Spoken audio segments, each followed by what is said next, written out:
Hello and welcome to the Oakland County Megacast. I'm Tyler Keefe from the studios of our flagship stations, 89.3 Lakes FM and Civic Center TV. In addition, today, as always, we're on Birmingham area municipal access. Both of our TV stations, Comcast, Channel 15, and AT&T, Channel 99. We're also on the radio on 88.1 WBFH, the Biff in Bloomfield Hills and in the Birmingham area. And online, civiccentertv.com. Click on our Watch Live link or view us at the top right of our homepage on the small player there on your web browser on a laptop or other computer device. Also on social media, facebook.com/civiccentertv15 and facebook.com/lakesfm. And once again, joining me today in the studio here in West Bloomfield is Erica Jones. Hi, another huge honor joining you, like I said. Second day in the big leagues, feeling good. We had our first day yesterday and then today. It's always a thrilling day, especially with our parking lot situation, as I don't know if the public knows about it, but we have an extra 10-minute walk like we were talking about earlier. Yeah, extra 10-minute walk. And if you've heard at the end of the last couple of shows as well, I mean, there's been some rumbling in the background. It's not just excitement over here. It's not just, because everyone's so excited banging on our doors, oh, yeah, the Megacast. No, it's the construction outside. They have ripped the entire parking lot apart, at least on our side over here on the campus of Chico Elementary School, as they're remodeling or at least repaving. I don't know, because I haven't seen them take anything else out or look to reshape anything in the parking lot. They've just ripped out most of the cement other than a straight line to the garbage can, which every now and then I just feel like maybe I'll just sprint and take a dive on it at the end of some days. Yeah, and then yesterday one of the guys was talking to me and I just having a conversation. Sure. I was like, oh, so when do you think it's going to be done? He's like, oh, it's going to be a while. We have no plan. He was like, maybe they could have left off a few parking spaces for you guys, but they want us to get our morning exercise, right? Maybe. Maybe they could have. It's just no timeline. So who knows? It's a great mystery. It'll be fine. It'll be fine. So, but really good show we had here yesterday, Erica. Really interesting. A lot of great people on the show. A really wide range of interviews yesterday on a number of really interesting topics. We have another similar show today that's very widespread and very interesting. A lot of mental health discussion on today's show as well, which is of course a very important topic and making a lot of headlines right now as well, but also making a lot of headlines on our website, civiccentertv.com/coronavirus. You can find all of our articles, including links to reputable resources on COVID-19 information and other public health information from the Centers for Disease Control and Prevention, the state of Michigan and Oakland County, as well as many of our local municipalities as well, including West Bloomfield Township, the city of Rochester, the city of Pontiac, and the city of Orchard Lake Village, among many others in our local area, and some headlines from many great journalistic resources in our local area that we provide links directly to some of their most important articles. And making headlines today at civiccentertv.com/coronavirus, no new cases of COVID-19. Oh, sorry. No, well, that would be a great situation. That's not what's going on right here. New cases fall below 100 on Tuesday. On Tuesday, Michigan health officials reported just 91 cases of COVID-19 statewide. This is a new record low for a single day of reported cases, in line with numbers dating back to the very beginning of the pandemic. Last week, Michigan dipped below 1,000 total cases, also a rare occurrence since the earliest days of recording COVID-19 case metrics. These numbers are extremely encouraging as Michigan has mostly reopened back to normal conditions with restrictions in place such as mask mandates and business capacity limits, as well as some office restrictions being lifted officially on Tuesday this week. Also on Tuesday, hospital systems across the state confirmed just under 400 people. I believe the number exactly in this article from Bridge, Michigan, was 393 people total being hospitalized for COVID-19 treatment across the state, the fewest that have ever been recorded by the state of Michigan since they began recording COVID-19 metrics in 2020. Currently, Michigan testing data is returning a 1.3% positive rate, which is well below the threshold of community spread, which earlier on in the pandemic, Dr. Jaimie Clayton from the Michigan Department of Health and Human Services, their chief medical executive, had identified as being about 3%. So well below 50% of that threshold we are at right now in the state of Michigan. And the COVID-19 vaccination process is still well along the way. I believe yesterday, as of yesterday, the numbers were about 61% of the state population that had been at least vaccinated with the first shot of a COVID-19 vaccine. And so things are definitely looking a lot different now in the state of Michigan than they did about a month ago, or especially 2 months ago when we were in the heat of that last spike of COVID cases. Yeah, definitely. And I was actually thinking about this the other day. One thing that I would be curious to know, obviously, way less people are getting tested just because so many people have the vaccine, but I would be curious exactly what those numbers are of how many people are getting tested, because obviously it's way less, and with that we're going to be seeing lower numbers. Not trying to play devil's advocate, but I would just be kind of curious to know more about what that correlation is and how many people just aren't getting tested anymore, even people who just didn't get the vaccine but are kind of hiding in the background now and thinking, oh, well, no one's really going to give me a hard time about getting tested anymore because so many people are vaccinated. It's not as much of a routine thing as it was a few months ago. So I would just be a little curious to unpack that, just because why not? And these vaccines don't necessarily prevent cases of COVID-19. They usually are just either severely lessening your symptoms or preventing, or if it's preventative at all, it's preventing these cases from becoming severe and requiring hospitalization or further treatment, or putting you at a greater risk for dying from COVID-19. So, with that being the case, if it's reducing your symptoms, you maybe are not you're not really feeling as sick as you would with COVID-19 if you have been vaccinated and you have those breakthrough cases. So maybe people aren't getting tested. People are getting vaccinated, and once they're vaccinated, they're more or less protected against COVID-19 overall, or at least severe symptoms, so they're not going to go and get tested. The restrictions on businesses aren't really in place, so people aren't necessarily getting tested regularly in order to continue their in-person work if it's something in close proximity, with some exceptions maybe being in medical professions or other professions where you are in close proximity to a wide range of people each and every day. And then just in general, we have less cases of COVID-19.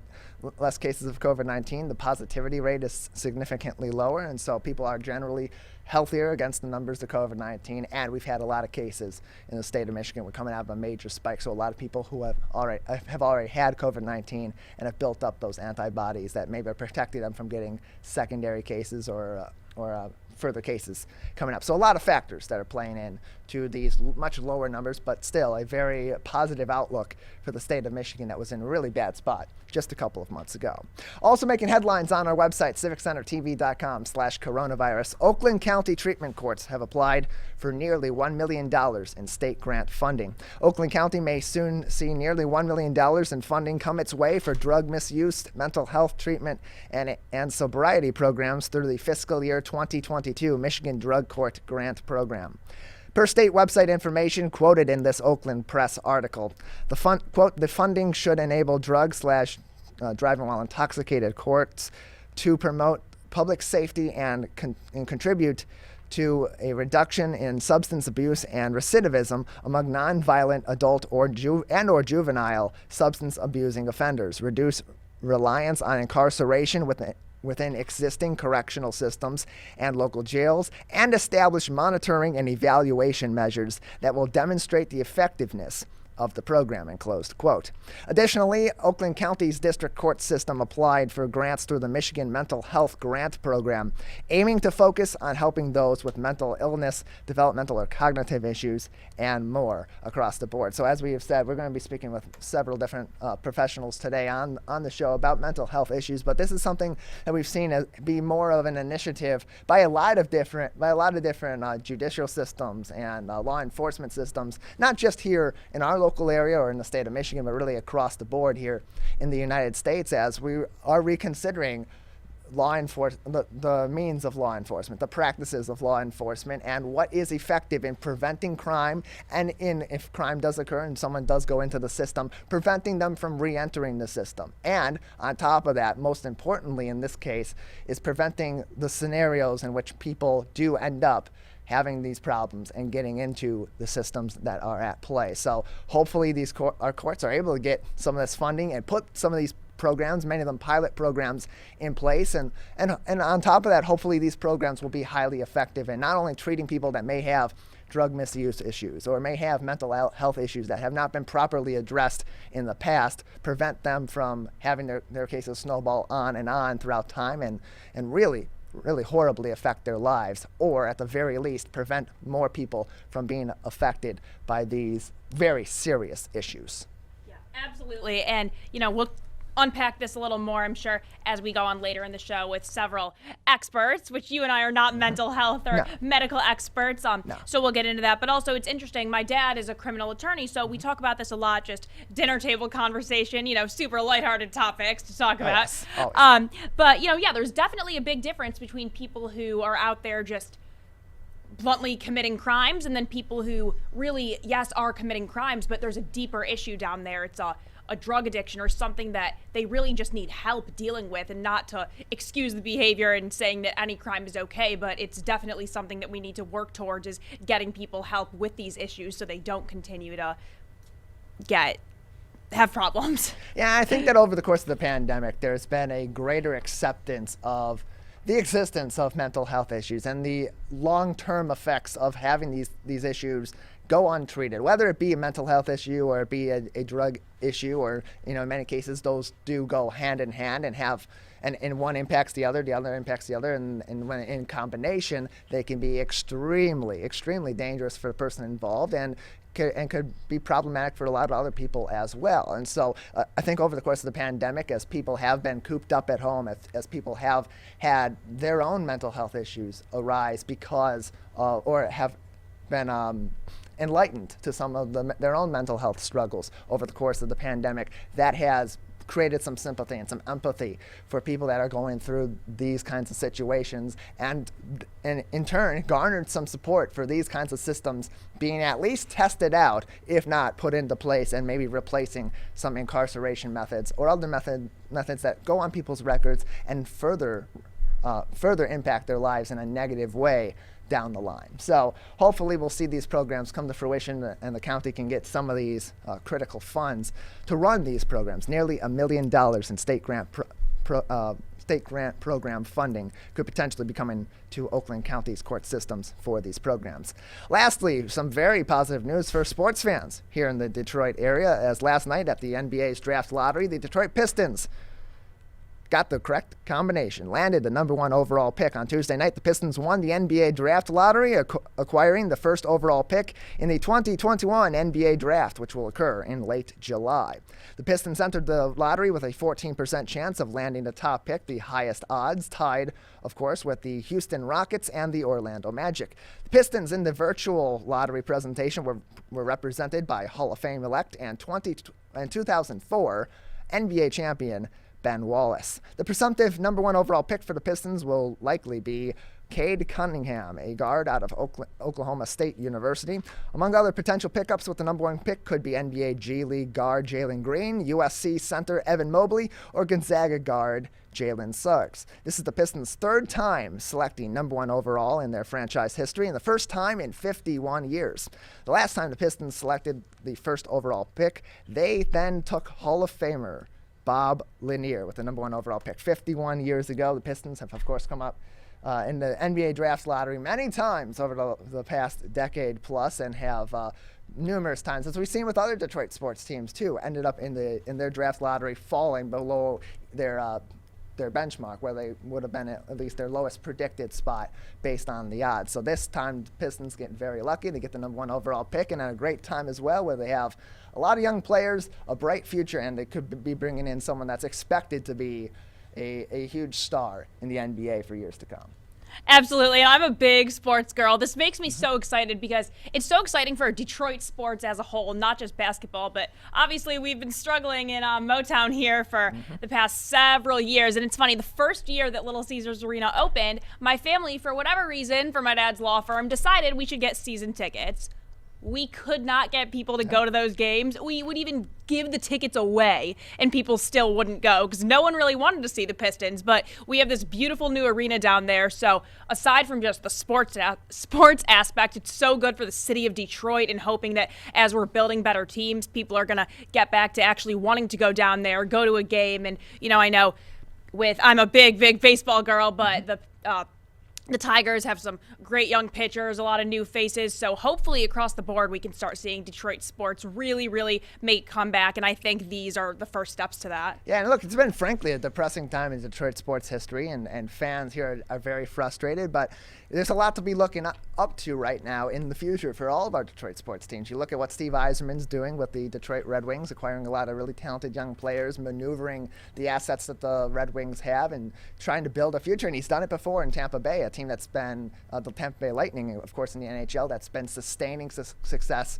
for the better part of a decade under his leadership and even post-leadership of Steve Yzerman before he came on his way over to the Detroit Red Wings. The Detroit Lions look like they're finally may have some decent leadership in tow over there, and they're still a few years away from being, really at a point where they're ready to come together and maybe have a nice run, but or at least on the up and up. And then you have the Detroit Pistons now who are going to have a bona fide star coming into the league. They got some great young players who performed really well last year, and a front office that a lot of people are very confident in as well. And like you said, it has a big impact on Detroit. All of our major sports teams are playing in relatively close proximity to one another downtown. Ford Field, of course, right next to Comerica Park, and just a little ways away is Little Caesars Arena, where both the Pistons and the Red Wings play. And that's going to have a huge impact, of course, on the district Detroit and the local area over there, and hopefully attract more people to come to Detroit for these sporting events and pack these stadiums again, because it's been a while and fans are really looking forward to that, as are, I'm sure, the players and these franchises. All those stories and more on our website, civiccentertv.com/coronavirus. You can find all those articles, as well as helpful information from the Centers for Disease Control and Prevention, the state of Michigan, and Oakland County as well. civiccentertv.com/coronavirus. That is it for our headlines section of the show. We got a great program ahead for you today in the 10 o'clock hour. We'll kick off the show just after this upcoming break, talking to the Birmingham Maple Clinic about some mental health issues. We'll then speak to Oakland Family Services President and CEO Jaimie Clayton to wrap up the 10 o'clock hour, and then we'll kick off the 11 o'clock hour talking about movies and television as things open back up. The theaters are coming back. Some of these big blockbuster films are going to be coming out over the summer. It's going to be a great summer for movies and other entertainment. That is all coming up next on the Oakland County Megacast on our family of TV, radio, and other media outlets. The Megacast returns after this. Hello and welcome to the Oakland County. It is easier than ever to join Michigan's Organ Donor Registry and help build a bridge of hope for organ, tissue, and eye donation. Just one person can potentially save or help improve the lives of up to 75 people. By joining, your legacy could be the gift of life. Sign up today at michigan.gov/SOS or at any of the more than 145 Secretary of State self-service stations located across Michigan. Be part of Michigan's Bridge of Hope by adding your name to the Organ Donor Registry. Who is struggling right now? I am. My son is. Many are struggling with anxiety, depression, and substance use. Before it becomes a crisis, reach out to MyCal, the Michigan Crisis and Access Line, for free confidential support 24/7. Available in the Upper Peninsula and Oakland County. Just call or text 1-844-44-MyCal or chat online at michigan.gov/MyCal. A message from the Michigan Department of Health and Human Services. Motorcyclists are hard to see. To keep everyone safer, it's important to always look for them and know where most crashes occur. 84% of motorcycle and vehicle crashes happen on streets, not highways.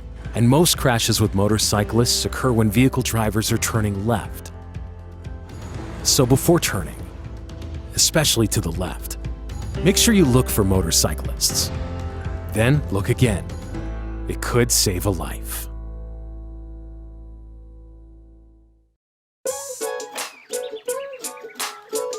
One of the things you can look for in your friends is a change in behavior. These can be big changes, they can be small changes in mood, physical appearance. They may be sleeping less or sleeping more, drinking more, or their eating patterns may be different. One big change that can be pretty obvious is change in motivation. Do they no longer want to play basketball? Do they no longer want to play video games?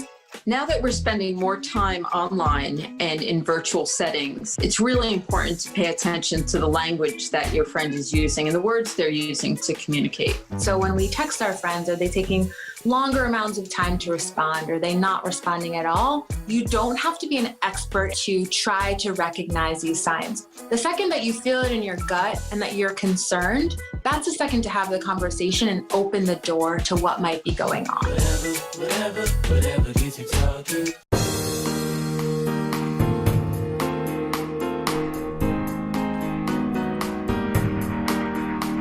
Welcome back to the Oakland County Megacast. I'm Tyler Keefe alongside Erica Jones in the studios of 89.3 Lakes FM and Civic Center TV, our flagship TV and radio stations. Today on the show we have a lot of important conversations to have, and mostly surrounding something that's become more of a topic of regular conversation among the people here in Oakland County and all over the United States and the world over the course of the pandemic, as we have, and I'll just make a little bit of an adjustment here, as we have seen a lot of people really look inward over the course of the pandemic and realize some of their own anxieties and their own issues with mental health that they previously maybe have not addressed and have been more adamant about addressing now after and during the COVID-19 pandemic. And to talk more about that, we are pleased to be joined by our first guest today, Dr. Brooke Weingarden. She joins us from the Birmingham Maple Clinic here on the Oakland County Megacast. Dr. Weingarden, thank you for being with us today. Hi, thank you for having me. Good morning. Good morning. Good to talk to you. Good to talk to you. How are you, and how's the team over at the Birmingham Maple Clinic? We've been doing great, although we've probably been the busiest. I could speak for myself. I've been the busiest that I've ever been in my whole career over the last, year plus. Yeah, I can only imagine. And even now, as I've said while introducing this interview today, that we've seen more people over the course of the pandemic look inward and be more vulnerable about talking about some of their issues with mental health or how they're feeling about their mental health, maybe as a result of being cooped up at home or the added stresses of the pandemic, whether that be financial, whether that be based on their work or their family life, or just being stuck at home and the way of life that they are used to no longer being present there. But now we're starting to see society reopen itself. Of course, restrictions across the state of Michigan were mostly lifted yesterday for a lot of businesses and other recreational places. And now we're starting to go back to normal. But for a lot of people, it's not going to be that easy and that flick of a switch to go back to normal. It's going to be a big adjustment for people, isn't it? Absolutely, absolutely. I feel like this has been something that I've been talking with patients about quite a bit within recent. There are certainly people that are ready to go in full force out to the world, and there's quite a few people that feel a sense of dread and doom and feel as if it's wrong to go out, or it's still sort of scary or unsafe. A lot of increase in social anxieties. A lot of, what we would call agoraphobia, fear of being out in public, even stepping outside of the house, or, the quiet of the little bubble that we've been in our safe zone has suddenly become very overstimulating and overwhelming, and people are really struggling to reemerge. And so that's something similar to, and on our notes here we have, that one of your areas of expertise is in addressing and treating post-traumatic stress disorder. And that's something that a lot of people would confuse as being, because they hear about that a lot when you talk about veterans, when you talk about people that have been in traumatic situations overseas at war or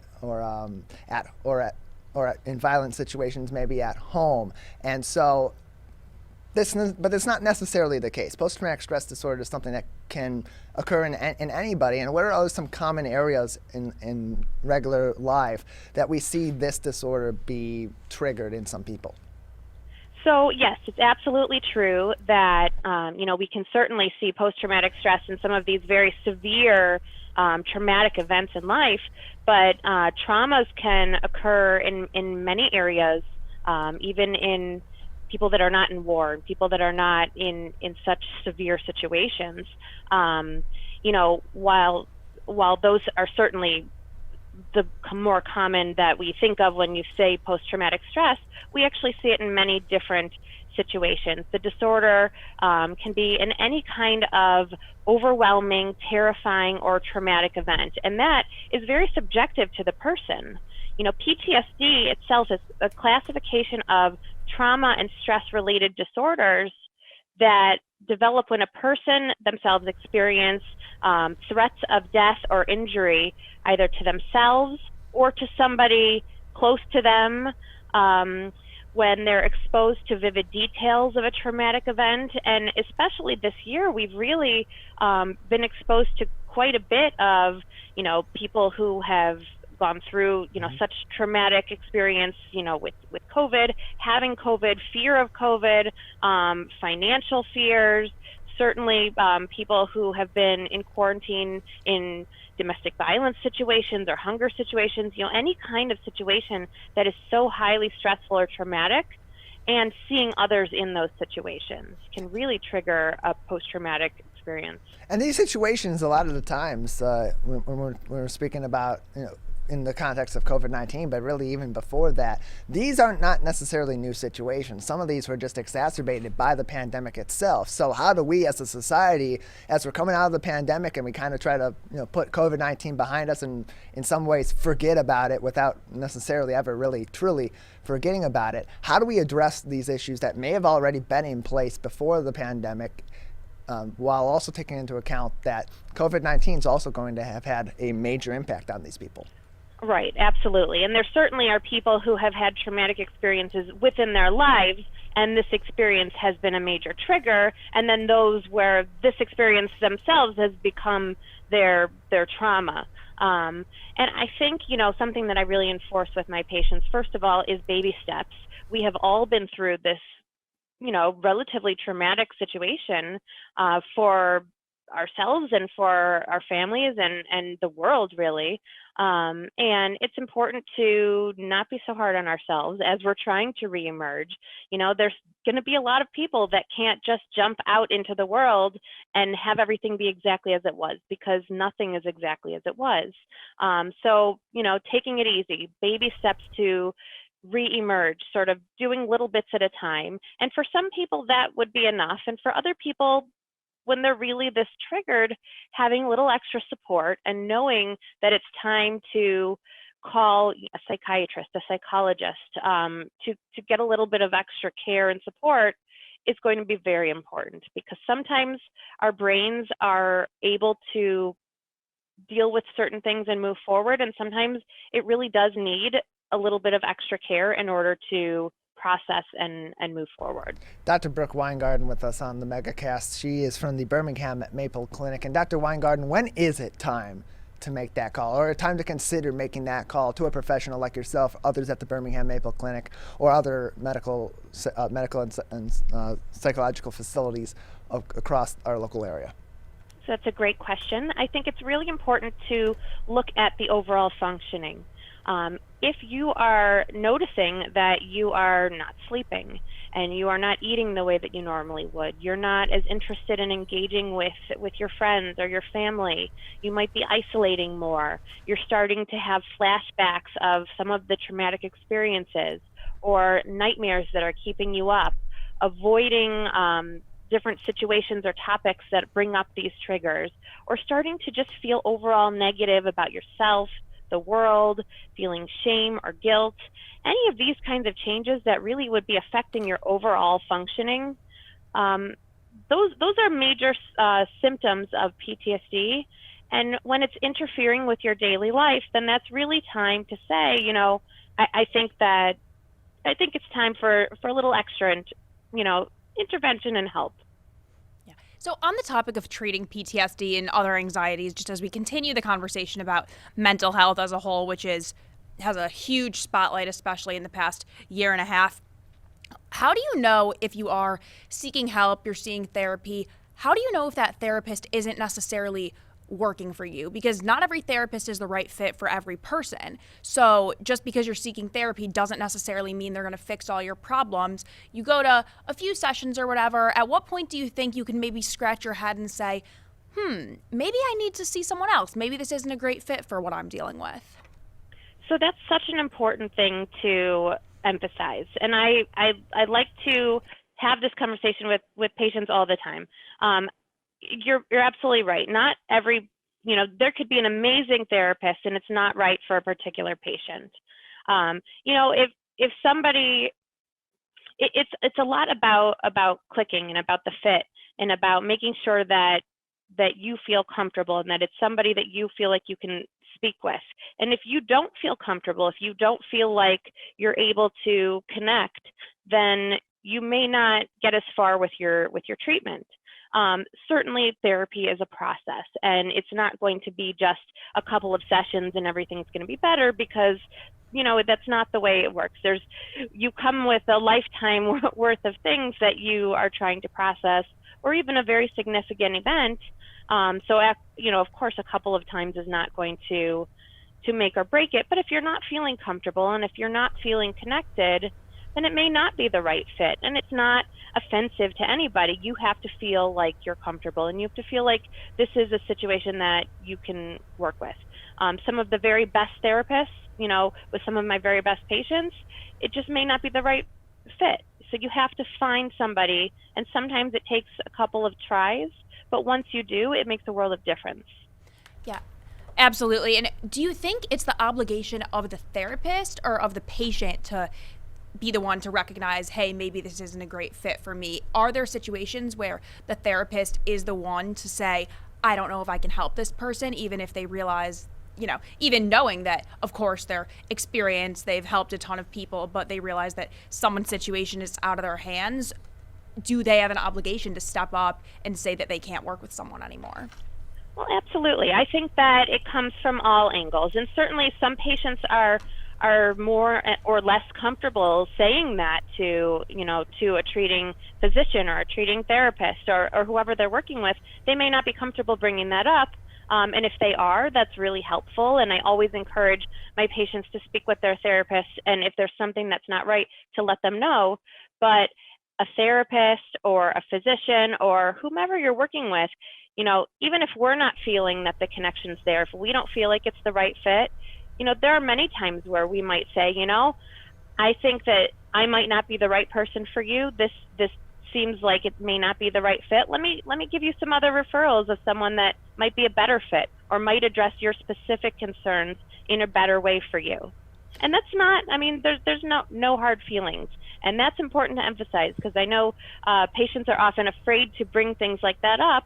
We also want patients and clients to feel better. We want to make things better. And if it's not the right thing, then that becomes a barrier. And so if we can guide someone to a better situation, then that's okay too. Yeah, you're ultimately working as a team to try to create the best possible life situation for your patient, and your patient, of course, is working on that end too, to create the best life situation for themselves. We're joined by Brooke Weingarden from the Birmingham Maple Clinic here on the Oakland County Megacast. And Dr. Weingarden, to go back to the post-traumatic stress disorder treatment, is Post-Traumatic Stress Disorder Awareness Month here during the month of June. And when people are going to get these treatments and they're going to start seeking therapy or seeking treatment for some of their mental health issues or concerns, maybe one of the things that's at top of mind is that maybe delaying them getting such treatment is thinking about, well, I don't know how this is going to go. I know what the process is going to be like, what some of these treatments are like, and maybe there's some anxiety that comes with that as well. In the case of post-traumatic stress disorder, what are some of the common ways that is treated? So there are a couple of main ways that PTSD is addressed. On my perspective, from my side, I'm the physician, and so I work medically with many of these patients, and there certainly are medications that are approved and that can be very helpful to patients in either helping symptomatically with sleep and with some of the nightmares and the mood. but then looking at therapy, there are also specific ways, whether it's supportive or, cognitive behavioral. But one of the biggest and one of the most common main forms of treatment for PTSD is EMDR, which is eye movement desensitization reprocessing. And that's something that we even recently heard about in Prince Harry's interview about processing with his mother's tragic death and his own PTSD. EMDR is recognized by the World Health Association and the U.S. Department of Defense as one of the primary treatments of trauma that, aside from medication management. So when people are looking out for symptoms of post-traumatic stress or other mental health issues, but specifically post-traumatic stress disorder, what should individuals or friends, family, coworkers, etc., be looking out for in individuals that may be suffering from this? So again, some of the main symptoms of post-traumatic stress include what we would call intrusions, nightmares, flashbacks, which are unwanted, upsetting memories of the event, avoidance of thoughts or feelings, places, or people that might remind them of the event, changes in physical and emotional reactions, which is, difficulty concentrating, sleep issues, irritability, sometimes even aggression, negative changes in thought process and mood. So feelings of negativity about oneself, of the world, feeling shame, sometimes difficulty recalling even parts of the event, so suppression, depersonalization, meaning that the world around you feels like it's not real. You're sort of watching things from the outside in. Dr. Brooke Weingarden joining us on the Oakland County Megacast. She is from the Birmingham Maple Clinic today, speaking with us about post-traumatic stress disorder. June is Post-Traumatic Stress Disorder Awareness Month. And Dr. Weingarden, we spoke about some of the symptoms to look out for in terms of treatment and in terms of how long it really takes to see some results or maybe even be in recovery from a disorder such as post-traumatic stress. What's usually the timeline before patients, and of course it's going to be individual to each person, before patients are seeing some results from their treatments?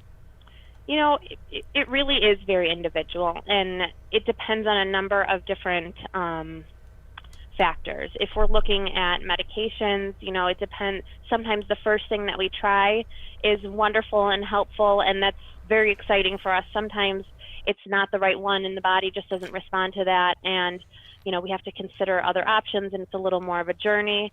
Sometimes a medication can take the edge off so that you can then work in therapy. It's a little bit like a roller coaster, though. You'll see ups and downs where there are times where there are things that feel better, and then there may be times where there are flare-ups, just like you would with any other medical diagnosis. It's really hard to put a very specific timeline because it depends on the brain's healing process, and it depends on, how quickly. Just like when somebody has a cut, some people heal a little quicker than others. And obviously this is much more significant, but using things like EMDR certainly help to, quicken and facilitate that processing so that, the memory of the traumatic event doesn't cause the same distressing symptoms as they were. So what exactly is EMDR? Can you explain that to us a little bit more? Sure. So EMDR, again, eye movement desensitization reprocessing, one of the main forms of treatment for post-traumatic stress. And it's conducted by bringing the specific traumatic memory to the patient's mind and then having them focus on the painful memory. Then the clinician, the therapist, will then use bilateral stimulation to help the brain process the material in a different kind of more adaptive way. And when I say bilateral stimulation, it is moving back and forth across the midline of the body. And so sometimes that can be watching a light, hearing sounds. When we talked about Prince Harry, when he was explaining EMDR in his Oprah interview, he mentioned using tapping with his own hands on his shoulders as bilateral stimulation, so on both sides of his body, and that helps with the processing. So nothing hurts, nothing is scary about it, except that you're sort of bringing up obviously the traumatic event and topic. And so sometimes it is a process because, patients and clients can often only do little bits at a time because it's certainly, this is a major traumatic thing that they're working on. During a session, a patient or client will then focus on the traumatic event. They're going to think about what was seen, what was felt, what was heard, all of the different senses during the event, any specific beliefs and body sensations about the event. And then the therapist will engage this client in bilateral stimulation, as I had mentioned. And then the patient's role is to let whatever comes to mind be there without any kind of judgment or controlling it. So it's sort of just whatever stream of consciousness comes out. And then the goal of the EMDR is to reduce sort of that intrusive nature and the emotional intensity of the traumatic memories and develop more positive thoughts and beliefs about that traumatic event. A lot of people might ask, what does that feel like? Does it hurt? Is it scary? It's very similar to REM sleep, when you're asleep. So that rapid eye movement where you look at somebody and you see their eyes moving back and forth. Have you ever gone to bed upset? You've gotten a full night's rest and you've woken up feeling better about the, negative experiences of the day. So, that's kind of the brain reset, and that's sort of what the feeling and experiences would be with EMDR. Dr. Brooke Weingarden with us on the Oakland County Megacast, joining us from the Birmingham Maple Clinic. Dr. Weingarden, just another couple minutes with you. If people want to find out more information about post-traumatic stress disorder or seek some treatment from the Birmingham Maple Clinic, how can they get in contact with you? So the Birmingham Maple Clinic, we have a website. It's birminghammaple.com. And we actually have a lot of resources on the website, including, resources to look more into EMDR, looking up the EMDR International Association website. But we also have all of the physicians and therapists listed on there, all of our specialties, our contact information, and we have many different therapists that treat post-traumatic stress and anxiety, and there's a few of us that are physicians there as well that are there for addressing these very similar things medically. Well, Dr. Weingarten, we thank you very much for joining us on today's show. Thanks so much for having me. You're very welcome. Dr. Brooke Weingarden joining us from the Birmingham Maple Clinic here on the Oakland County Megacast. We're going to take a quick break, and when we come back, we'll speak a little bit more on mental health. That, of course, being concerned to children with Oakland Family Services. We'll speak to their president and CEO, Jaimie Clayton, about that and more coming up next. You're watching and listening to the Oakland County Megacast. Can I ask you a question? Why did you get your kids vaccinated? It was hard for them to social distance, to be isolated from their friends. I want them to get back to school and sports games. So as a pediatrician, I recommend the vaccine to everyone I know. The boys lost a former teammate and classmate who was only 20 years old. It's been a devastating year. We want to get back to normalcy. Our daughter is really looking forward to being with her friends, being a kid. Can I ask you a question? Why did you get vaccinated? I'd like to go to these school dances and spring break to have fun. I want to be in person for college next semester. I want to get out of this pandemic. I wanted to protect the people around me. Why did you get vaccinated? Because I'm really looking forward to hanging out with my friends. I just want to go to a show, dance around, not have to worry about anything, feel like I'm free again. So we can not miss out on the best years of our life. People are getting out to walk and bike in higher numbers. More vulnerable road users and higher speed traffic can be a dangerous combination. Crash severity has increased, so if you're driving, be sure to slow down and look for people. There's no need to speed. If you're biking, ride with traffic. If you're walking, avoid stepping into the road if possible. If you have to walk in the street, walk facing traffic. Learn more at walkbikedrivesafe.org.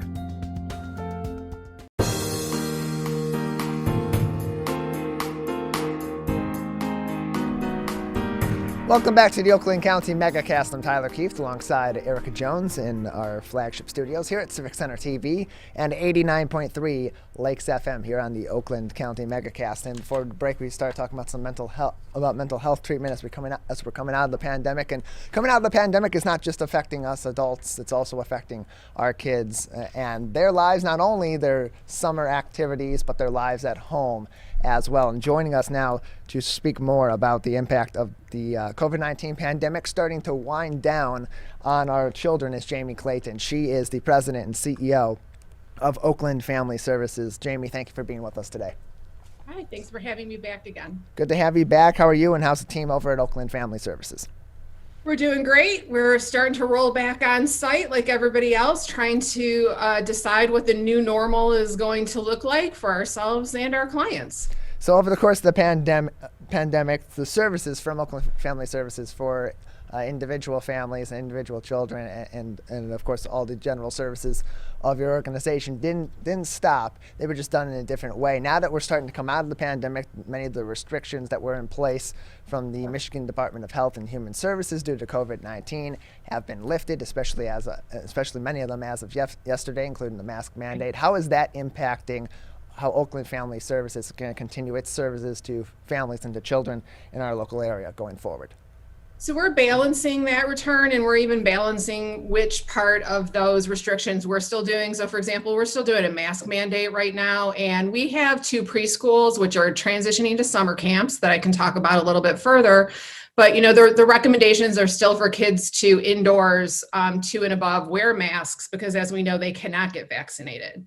So, but we are transitioning services back on site. As you said, our doors were closed, but our services remained open through the entire pandemic. We did provide both preschools on site and partial virtually. What we're finding is not all of our families are super ready to jump right back into face-to-face services. It's a real personal choice, and it's a slower process. If you think about it, particularly therapy services, for example, those are in smaller offices, face-to-face, sometimes crying. Not everybody's ready to be right in a closed room with their therapist yet. So luckily, we're still able to provide telehealth services, telecounseling services, and we're starting to slowly transition those clients that are ready to come back on location. And if they're not ready, we're still able to provide those via telehealth. Some of our early childhood services, same thing. We do a lot of those in people's homes. It's most effective to do home visiting services.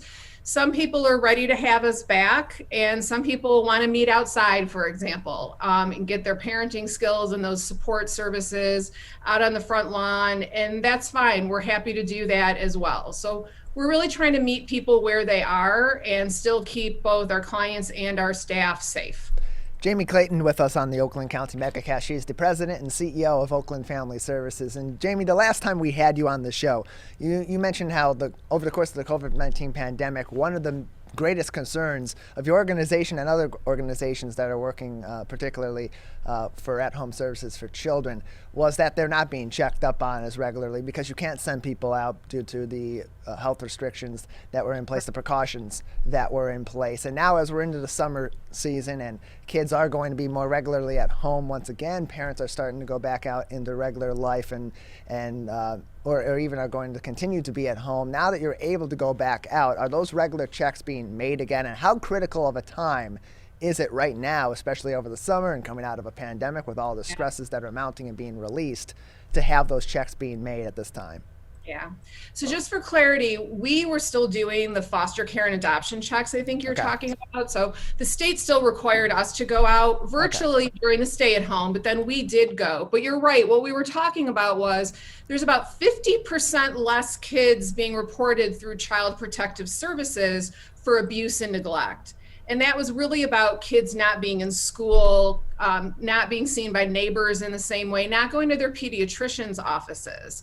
And so we are hopeful that now that the restrictions are being lifted, for example, we're flooded with requests for summer camp. Parents can't wait to get their kids back into regular services. And so having 100 kids on site every day, we'll get to really have eyeballs on kids in a different way than we would before. We're not looking to automatically report people to Child Protective Services, but it really is the number one way that you find abuse and neglect in the children in our community is through people close to them, professionals in their lives or neighbors who will find those issues. So we do expect those numbers to start to go back up now that the restrictions are being lifted and the community is kind of returning to a new normal. How do you know you need to report a child to CPS? What are some signs that you might notice? So outwardly, the ones that you would automatically know: bruises, cuts, a child that does not look well, especially if that's frequent. You know, kids get bruises, right? They fall, they hurt themselves. But if you're someone in their lives and you see that often, or if you ask a child about that and they seem hesitant, or it seems like they're thinking about telling you a story, or if they look to the adult that's near them before they tell you what happened, that's often an indicator that they're trying to get an okay from somebody. And then there's a lot of issues just around neglect. Do children look underfed? Are they underweight? Are they not clean? Is their hygiene off? Are they wearing the same clothes you've seen them in? You know, the signs that a family might be struggling. You know, again, I don't believe that anyone wakes up on some day and says, today's a great day to neglect my child or even to abuse my child. It's the societal factors that are going on, the pressures of pandemic, the economic stressors that can often lead to those things, and people are afraid to ask for help. So those are some of the signs you might see in a child or a family that you would report. Jaimie Clayton joining us here on the Oakland County Megacast. She is the president and the CEO of Oakland Family Services, and she's with us today on the program. And Jaimie, as we're coming out of the pandemic, and as you said, you're expecting to see a little bit of hopefully just a little bit of an uptick, if any, or ideally no uptick at all, but at the very worst, a little bit of one. But there is a significant uptick in these cases. Is Oakland Family Services and is Child Family Services, even more beyond that, on a more macro level, ready to address that issue? And do they have the staffing and the expertise in place to do that and handle that promptly, because that could be a major issue? Yeah, that's a super complicated question. Right. So try to stay out of the politics of some of what's happening at the state level around child welfare. It's a pretty politically charged issue right now, how child welfare is managed and funded at the state. Agencies like ours, nonprofit agencies, are funded at different levels than the state agencies. And we think that there's a disparity that's not quite fair for us. But we're going to serve kids no matter what. So we're ready. I do think you're onto something in all of the safety net industries that are not different than the businesses, that there's staffing shortages for sure. We have many open positions. It's a struggle to find professionals right now and to keep them. We are using signing bonuses and retention strategies. We have openings actually in our foster care department, but we also have the staff who are well trained, very well suited to handle cases of abuse and neglect. We've been doing this work for, we're having our 100th anniversary this year, and actually one of the very first services we did was around foster care and caring for children that had neglect and abuse issues. The state is certainly ready and qualified. The state is trying to move upstream. There's some federal legislation and dollars around prevention services and keeping kids out of the foster care system and providing more wraparound services when we find that families need them up front. And I would say those are all a work in progress right now. Some are being piloted on the west side of the state, and some are hit or miss. But whenever we can get it on side before we're at the abuse angle, we're ahead of the game for that child and family. And Oakland Family Services does both of those services, full spectrum. Jaimie Clayton with us on the Oakland County Megacast. She's the president and CEO of Oakland Family Services. And Jaimie, you did mention that Oakland Family Services is looking to hire in several different positions. What are some of the openings that are available for people that are looking for a job, and on top of that, looking for a job where they can have a great impact on our local community? And I'm so glad that you said that, because that's exactly it. If you want to work at a place where you're building brighter futures and you can see every day that you're making change, Oakland Family Services is one of those places. And we are going on I think it's our 7th year of being a top workplace in the top 100 in Michigan based on our culture and how hard we work to have our staff feel valued. We have positions in our preschool. We have lead teacher positions, assistant teacher, childcare assistants. We have therapist positions, home-based and outpatient clinician positions. And we have foster care positions, and we have supervisory positions for our preschool as well. So, and we have a couple positions in our development area as well around fundraising. Jaimie Clayton with us on the Megacast. She is the president and CEO of Oakland Family Services. And Jaimie, you had mentioned earlier that your preschool system is currently transitioning into its summer camp program at the moment, and you have some open spaces there. What are some of the programs that are available for families that are looking for something to occupy their child's time over the course of the summer now that things are back to somewhat normal and not virtual all the time? Yeah, we've got great demand. We have spaces, especially in our Walled Lake program for summer school. And we were very lucky to get a grant through the state. I think people have probably seen there's a lot of American Rescue dollars and state dollars coming through for childcare, preschool, summer camps. So we've been able to discount those prices, but we're not just looking at it as some place for parents to take their kids to spend the time. It's true summer enrichment. We are highly aware that so many of our kids had learning loss for the last 2 years, on top of just regular kind of what we call summer slip, summer slippage of those skills. So we do a program for K through 12. We do school age kids as well. We're focused this year with that grant program on providing some STEM services and activities with some focus on science and math, but also a whole lot of fun. And prepping right to go back into preschool, where we have openings in the fall as well. And right now, those programs, for those that maybe are curious and maybe want to dip their toes in to what's going on coming out of this pandemic and getting back to normal, are there programs that are still maybe virtual for over the summer for those families that maybe aren't entirely ready to go right back to a normal situation? Yeah, our summer camp is not virtual because we have actually gotten the opposite message that around this, parents really, I think, for the preparation of a 100% in-person fall, want kids to start to feel ready for that. So what I could say though is we offer, you could do 2 days, 3 days, or a full week. So if you want to dip your toe in just by having your child back on site a couple of days, we do offer that. But I would also say that we take these safety protocols really seriously. Just because the restrictions were lifted yesterday doesn't mean that we have let go of what we've done at OFS around COVID protocols. So we're still doing health attestations and temperature checks. We're still spacing when necessary. We're still doing the extra cleaning, and we want to keep everybody safe. But we also want to help introduce kids back. Our kids need that social, emotional contact, especially to be ready to go back to school in the fall. So I know you talked about discounting some of your prices, but what if you're a family that can't at all afford to send your kid to one of these camps or programs, but really wants to? Is there a way they can get further help so they're able to provide those opportunities for their children? There are some scholarship opportunities. I'm not sure how many we have right now at Oakland Family Services. There are, like I said, some discounts through grants. It's certainly, we would want someone to call so we could walk through that with them and see if there's something we could help them with. But I also think that they could call the local county and find out if there are some other funded programs that they might be able to go to, like through the Y or through churches, that kind of thing.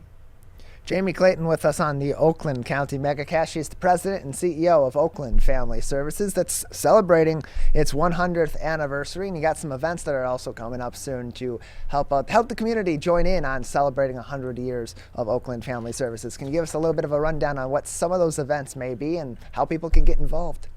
Yeah, we're so excited. I think this pandemic really crystallized for me, that we've been around 100 and making it through that and being able to still provide a safety net for our community. We're going to be here for 100 more, and we really want the community to help celebrate with us. So on July 24th, we're very excited to have our first walk-run event. You can walk 1K or you can run a 5K. It's at Waterford Oaks at 8 a.m. and you can find information on Facebook, Twitter, all of the social media sites, but also on our website, which is www.oaklandfamilyservices.org. And then our big 100th celebration on September 24th at Bloomfield Hills Country Club, we're going to have a 100th gala. so we can get dressed up and really celebrate. I think not just the 100th, but it might be the first time I'm going to be in a dress in a couple of years, but actually get back out and thank our staff, our donors, our supporters, and get back together and really look not just to the past, but to the next 100 years of continuing to build brighter futures in our community. Jaimie Clayton with us. She's the president and CEO of Oakland Family Services. Jaimie, just another minute or so with you before we have to say goodbye. Any other information that would be important for our audience to know, or anything else you'd like to say before we say goodbye today? Sure. Just like I mentioned, I think as people are thinking about summer, they're also thinking about going back to school in the fall. In both Pontiac and Walled Lake, we run a Great Start Readiness preschool program for 4-year-olds, and we do have openings. I would encourage people to give us a call for that. But just also, I heard your prior interview, and I do think that mental health and substance use are things we really want to pay attention to coming out of this pandemic. Everybody's really excited and happy to have the restrictions lifted and kind of, reopen into summer. But let's not forget what we've been through, and let's take care of ourselves and be sure that we're looking out for our neighbors. And Oakland Family Services has a host of services available should somebody need it. Jaimie, we thank you for joining us on today's show. Thank you so much for having me.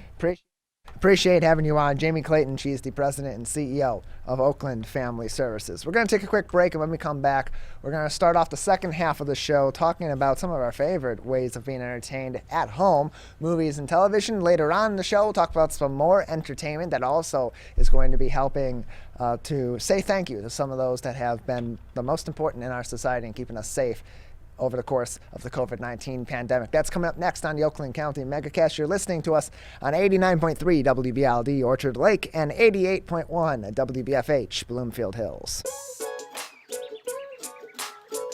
One of the things you can look for in your friends is a change in behavior. These can be big changes, they can be small changes in mood, physical appearance. They may be sleeping less or sleeping more, drinking more, or their eating patterns may be different. One big change that can be pretty obvious is change in motivation. Do they no longer want to play basketball? Do they no longer want to play video games? Now that we're spending more time online and in virtual settings, it's really important to pay attention to the language that your friend is using and the words they're using to communicate. So when we text our friends, are they taking longer amounts of time to respond? Are they not responding at all? You don't have to be an expert to try to recognize these signs. The second that you feel it in your gut and that you're concerned, that's the second to have the conversation and open the door to what might be going on. Today, it is easier than ever to join Michigan's Organ Donor Registry and help build a bridge of hope for organ, tissue, and eye donation. Just one person can potentially save or help improve the lives of up to 75 people. By joining, your legacy could be the gift of life. Sign up today at michigan.gov/SOS or at any of the more than 145 Secretary of State self-service stations located across Michigan. Be part of Michigan's Bridge of Hope by adding your name to the Organ Donor Registry. Who is struggling right now? I am. My son is. Many are struggling with anxiety, depression, and substance use. Before it becomes a crisis, reach out to MyCal, the Michigan Crisis and Access Line for free confidential support 24/7. Available in the Upper Peninsula and Oakland County. Just call or text 1-844-44-MyCal or chat online at michigan.gov/MyCal. A message from the Michigan Department of Health and Human Services. Motorcyclists are hard to see. To keep everyone safer, it's important to always look for them and know where most crashes occur. 84% of motorcycle and vehicle crashes happen on streets, not highways. And most crashes with motorcyclists occur when vehicle drivers are turning left. So before turning, especially to the left, make sure you look for motorcyclists. Then look again. It could save a life.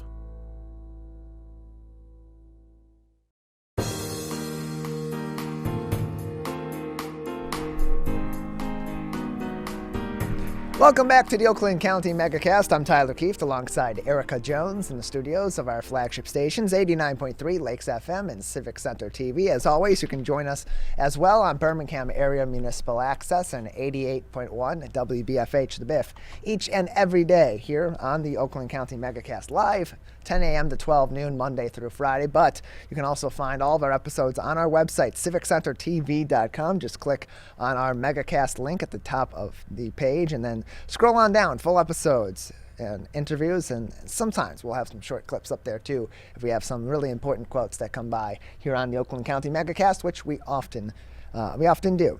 Now, of course, the first half of the show, we talked a lot about very heavy topics, whether it be mental health or whether it be getting your kids ready for summer and treating kids as they are going back into regular life as well, with some of our favorite guests from local mental health organizations. But now let's take it a little bit lighter. Let's start off the second half with stuff that we all enjoy and that makes us happy and helps us support our mental health and so on. And that includes movies and television. We are pleased to be joined once again by our favorite movie critic, Nate Adams, here on the Oakland County Megacast. Nate, thank you for being with us today.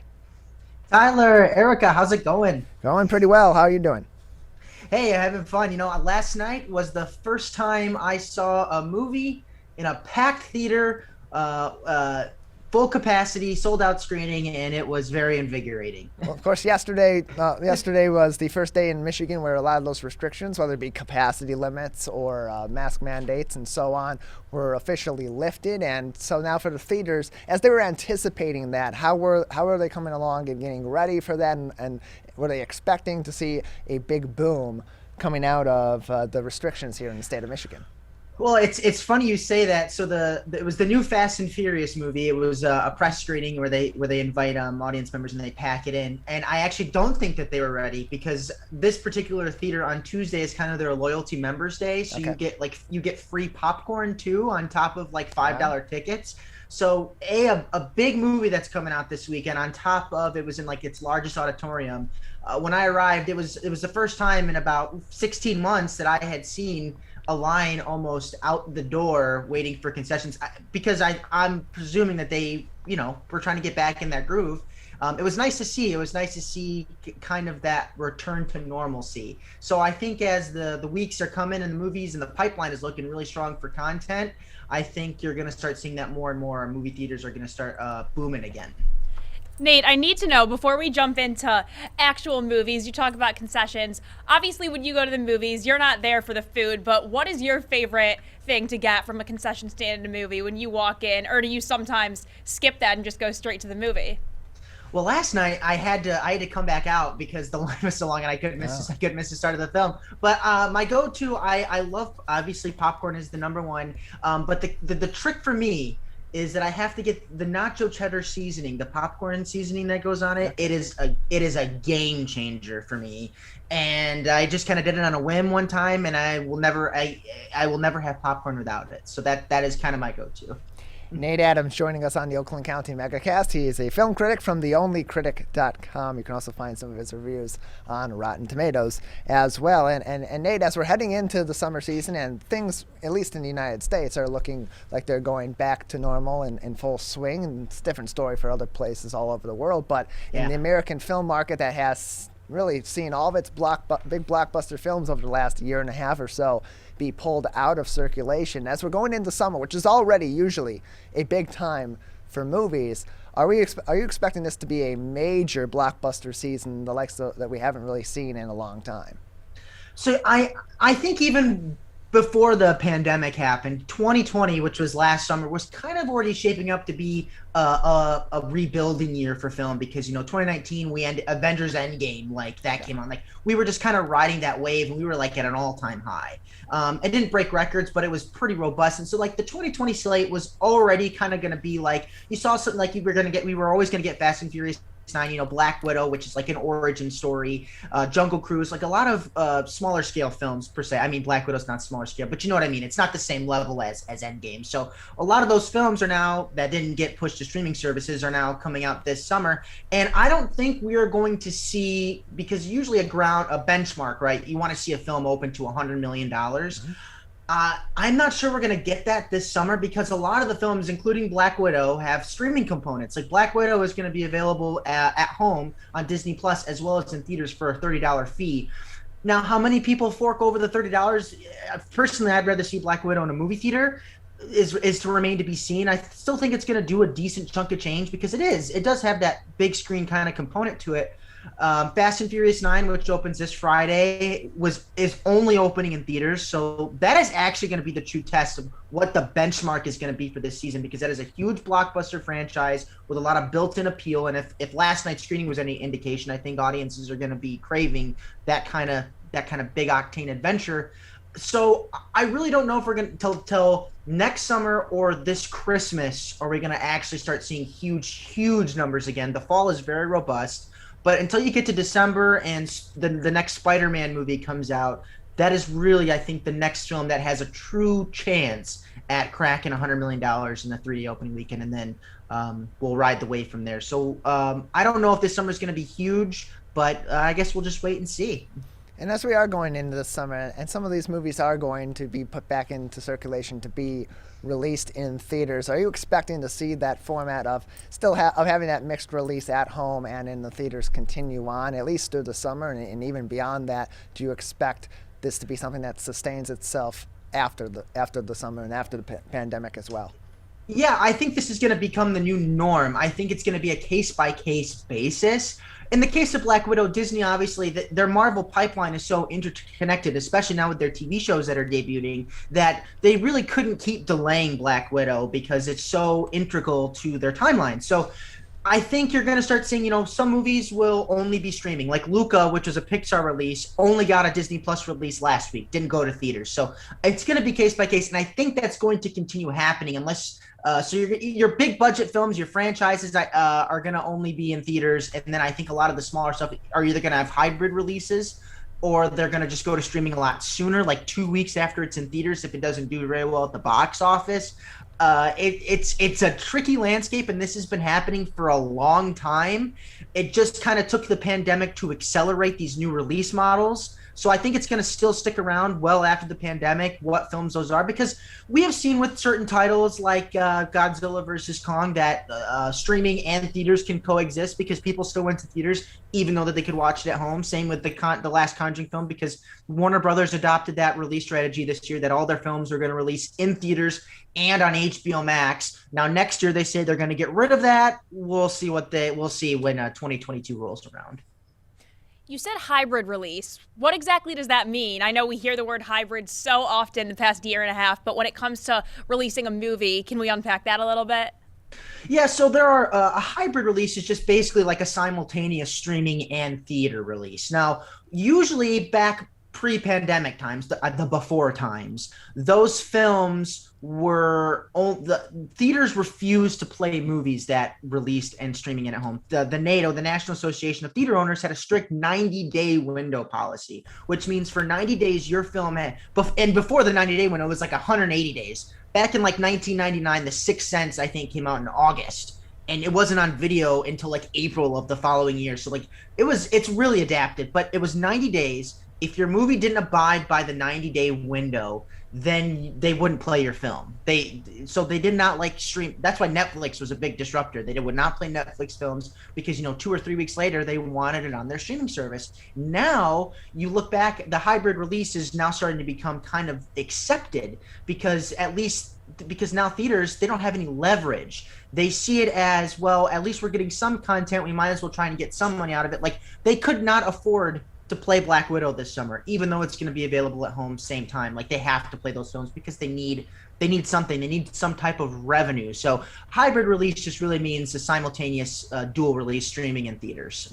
And with that, why would any movie not do a hybrid release? Because it seems like that's the best way for movies to generate the most revenue on both ends. So what are the cons to that?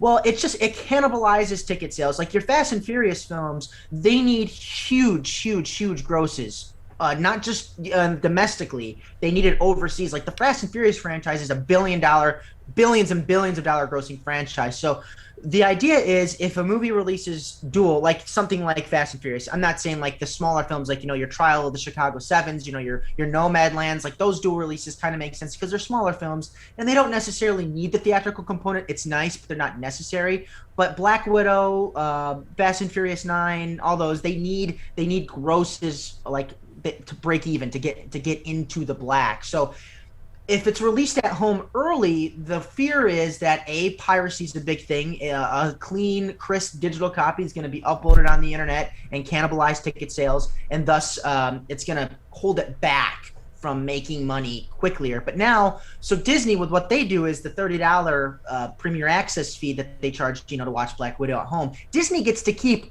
all of that $30. They are not cutting in any of like your Apple, your Amazons. None of those platforms are going to get a cut of those sales. All of that money goes to Disney. So that is probably the reason why they're doing that specifically, but also why studios don't do the dual release all the time. It just has to make sense for that film. A $5 million horror film probably can break even off of the hybrid strategy, and they don't have to worry about piracy so much. But your big films, your Suicide Squads, Jungle Cruises, Black Widow, Space Jams, all those, they need major grosses to make back their astronomical budgets. Nate Adams with us on the Oakland County Megacast. He's a film critic at theonlycritic.com. And as we're going into a summer of movies in movie theaters, Nate, what are you looking forward to this summer to see at our local movie theaters?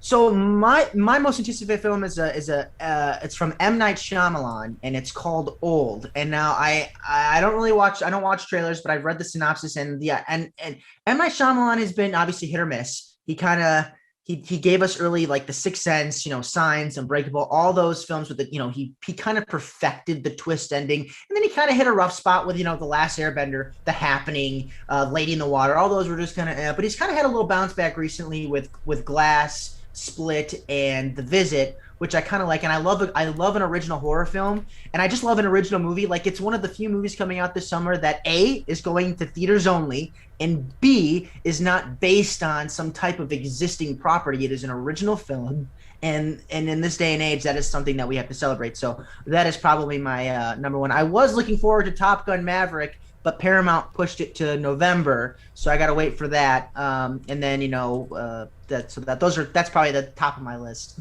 And in terms of, on the other side of that, films that will be released hybrid either in theaters or on streaming, what are some of those movies that you maybe are looking forward to seeing? Maybe not in a theater, but at home. I kind of wish this was coming to theaters. There's a film coming out next week called The Tomorrow War, starring Chris Pratt, which is about people from the future. There's like an alien species in the future that's taking over the world or something, and they travel back in time to fight. That was supposed to originally go to theaters. Now it's coming on Amazon Prime next Friday. I'm looking forward to that. Netflix is doing this. It's called the Fear Street Trilogy, and it's based on R.L. Stine, the Goosebumps author, his series of books, which I read a long time ago. And these are like R-rated, like hard R horror films, and what Netflix is doing is that they're releasing 3 movies over 3 weeks. So each week there's going to be a new movie in this 3-part series. So I think that is kind of interesting because that's really never been done before. So we're going to get one movie one week, we're going to get the second part the next week, and then the third. So it's kind of like an episodic series, so to speak, but in movie form. So I'm really interested to see how that plays out. And of course, nostalgia. I grew up with the first Space Jam. I'm looking forward to Space Jam: A New Legacy with LeBron James. Yeah, I'm looking forward to that one as well. Yeah. And for other people that are looking forward to some things that are going to be streaming over the summer, maybe they're not going to be comfortable just yet going back to the theater, but they may be down the line. And maybe they want to just stick to watching movies at home for the time being. What are some things that are coming up on streaming services that people may have that they might be excited for this summer? Well, Loki right now is on Disney Plus, which I highly recommend. Out of the Marvel shows that Disney has churned out so far, I think Loki is one of the best. It's airing every Wednesday. My favorite show, though, my absolute one of the best shows of not just last year but of all time, Ted Lasso, starring Jason Sudeikis. Season 2 starts July 23rd. It is one of the most humblest, wholesome, genuinely just nice shows, and it got a lot, not just me, but it got a lot of people through the pandemic. It's on Apple TV Plus, It comes out July 23rd. It's just a nice, wholesome show with a great message, and it just makes you feel warm and fuzzy. And then I'm not sure that I can talk about it yet, but there's another Apple TV Plus show called Schmigadoon coming out in July. I've seen it, and it's got Cicely Strong and Keegan-Michael Key. It's basically a parody of like Brigadoon and like 1940s musical. It has a hellacious cast. It was produced by Lorne Michaels from SNL. It's got Alan Cumming, Martin Short. Aaron Tveit. It just has a crazy cast, and that's coming out next month. And I think a lot of people are gonna like that too. Nate, you said you don't watch trailers. Why? Tell me about that. So it's a model that Detroit film critic Adam Graham kind of turned me on to. I sort of started doing it back in the day, and I kind of lost my way a little bit. But yeah, I don't watch trailers because I have learned, especially after going to see the film and then watching the trailer afterwards, it gives so much away. So I will bring my headphones and if I go to like a public screening with friends or something, and like, you know how they always show like 20 minutes of trailers before the film, I will literally put my headphones in and I will like read the news on my phone, and I just won't pay. I don't watch trailers. Whenever there's like a TV spot or something that comes on TV, I go to great lengths to preserve that. I like cover my ears. I like look away. I go above and beyond to not get anything spoiled, to not see anything. And sometimes it's hard because when it's a film that you really want to see, or I know like you're really excited about, like the temptation is so real. Nope, I stick to my guns, and I used to just leave the theater when there were trailers playing, and I would come back in after the movie starts. So I've adapted a little bit. Nate but Adams. it gives too much away. Yeah, they do. They give a lot away, especially recently. It seems like it's more of a recent change that they're giving more. Well, and they got to get away. people back in. They got to Right. show the big stunts because they got to lure those hesitant moviegoers, like you said, back into movie theaters. Absolutely. Nate Adams with us. He's a film critic at theonlycritic.com. And Nate, where can people? Of course, they can find it more at theonlycritic.com. But is there any other place that people can find more of your reviews and your thoughts on some of the movies that are coming out over the next several months? Yeah, I got a weekly column in the Clinton Local. It's a newspaper. You can search that on Google, and then obviously you can go to RottenTomatoes.com, and that has kind of a link to all my sites. And then I pop up on various podcasts from time to time, but you can also find me on Twitter and Instagram at The Only Critic.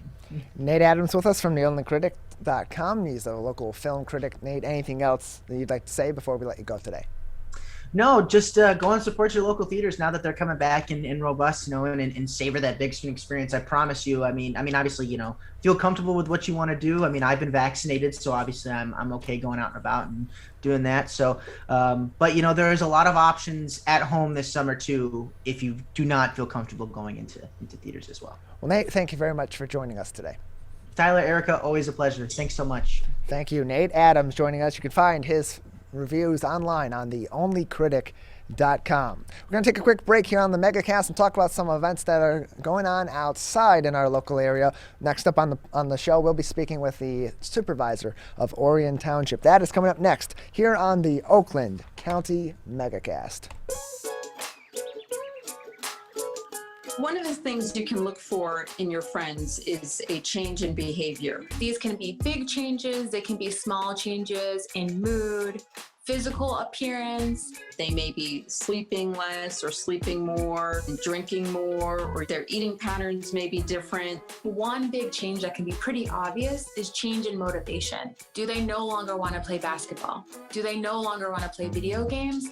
Now that we're spending more time online and in virtual settings, it's really important to pay attention to the language that your friend is using and the words they're using to communicate. So when we text our friends, are they taking longer amounts of time to respond? Are they not responding at all? You don't have to be an expert to try to recognize these signs. The second that you feel it in your gut and that you're concerned, that's the second to have the conversation and open the door to what might be going on. Can I ask you a question? Why did you get your kids vaccinated? It was hard for them to social distance, to be isolated from their friends. I want them to get back to school and sports games. So as a pediatrician, I recommend the vaccine to everyone I know. The boys lost a former teammate and classmate who was only 20 years old. It's been a devastating year. We want to get back to normalcy. Our daughter is really looking forward to being with her friends, being a kid. Can I ask you a question? Why did you get vaccinated? I'd like to go to these school dances and spring break to have fun. I want to be in person for college next semester. I want to get out of this pandemic. I wanted to protect the people around me. Why did you get vaccinated? Because I'm really looking forward to hanging out with my friends. I just want to go to a show, dance around, not have to worry about anything, feel like I'm free again. So we can not miss out on the best years of our life.